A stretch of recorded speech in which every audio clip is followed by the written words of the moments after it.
What's up guys, welcome to Vintage Genetics, where it is all about classic bodybuilding.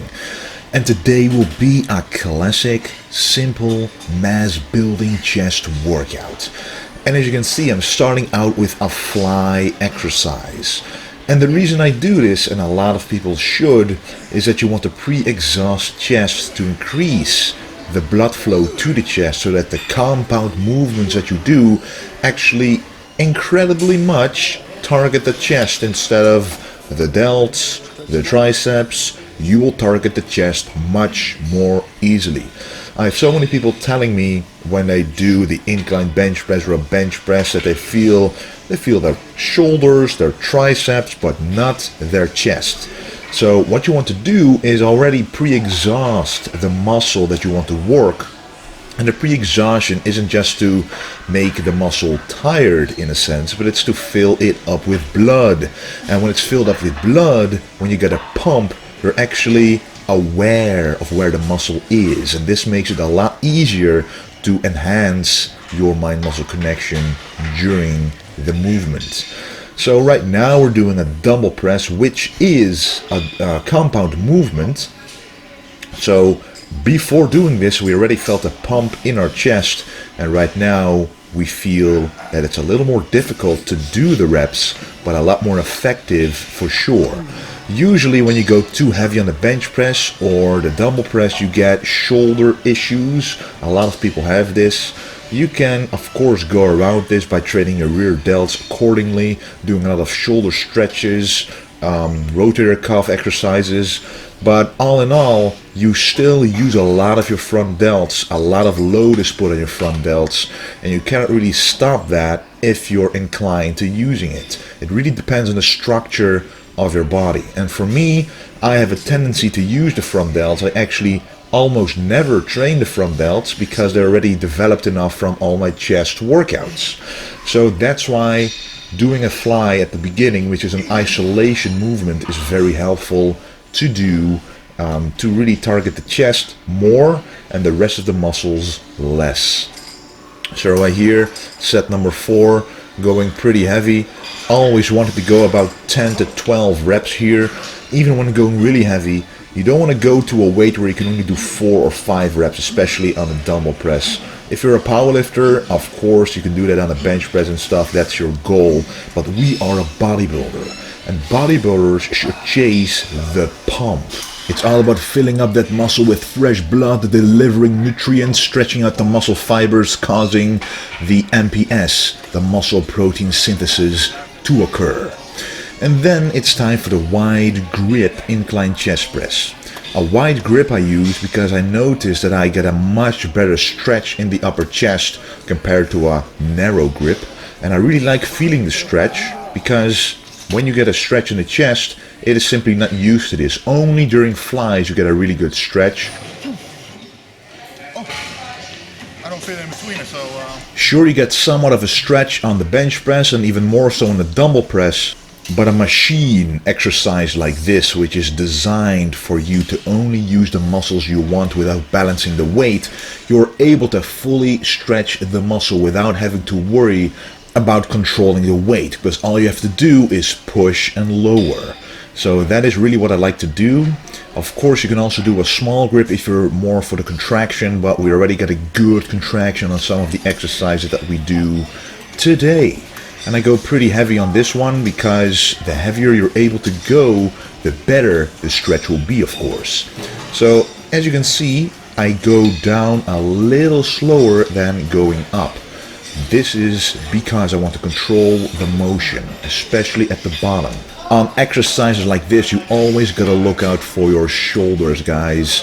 A lot of people go so heavy and think, oh, it feels fine, and they do all kinds of stuff with the weights using a lot of momentum, but you only have to make one wrong move and your shoulders are messed up. And that's not what you want as a bodybuilder, as a fitness enthusiast, because you want to be able to work out anytime you want without having any trouble.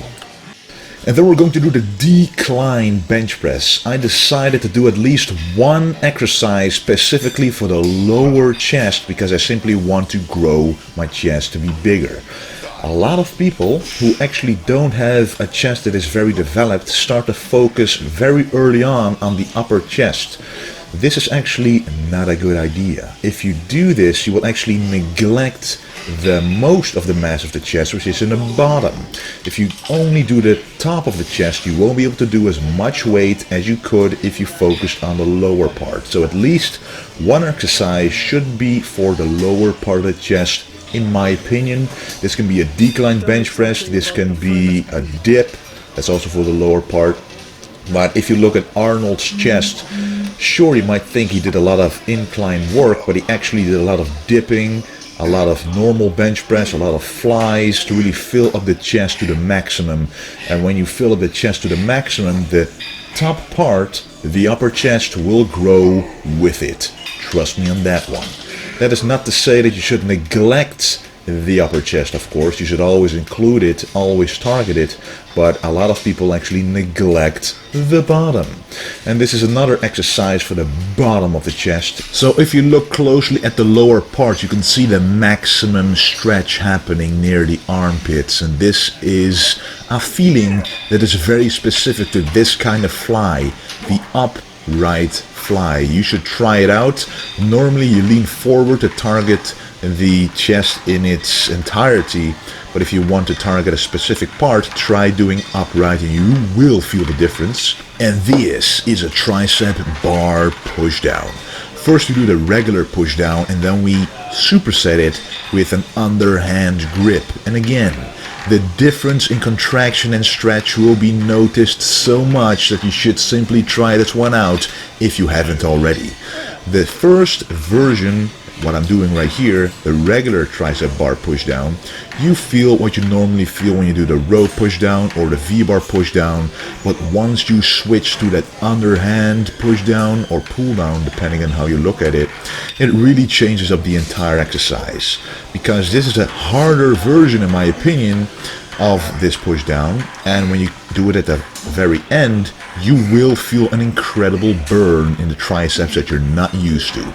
And I have to do anything in my power to increase the size of my triceps. And again, this is another exercise for the long head of the tricep, the overhead rope extension. I really like this one because the pulley I'm using, you can actually determine the height of it, so I put it pretty low so that the stretch will be on the long head instead of having to push it forward. You feel it pulling downwards, so this puts a lot more stress on the long head than it would usually, especially if you try this one out after already having done an exercise. You will feel that your filled up triceps will stretch out even more. The last exercise of today, the French press, again supersetted with another exercise, the close grip press. And I like doing a compound like this at the very end because I'm pretty strong on this exercise and I want to make myself as weak as possible, because if you use a lot of weight it can be detrimental to your elbows. So I actually already want to pre-exhaust the tricep by already doing 2 different exercises and making it a superset, making it even more difficult, so you cannot really put a lot of weight on the bar.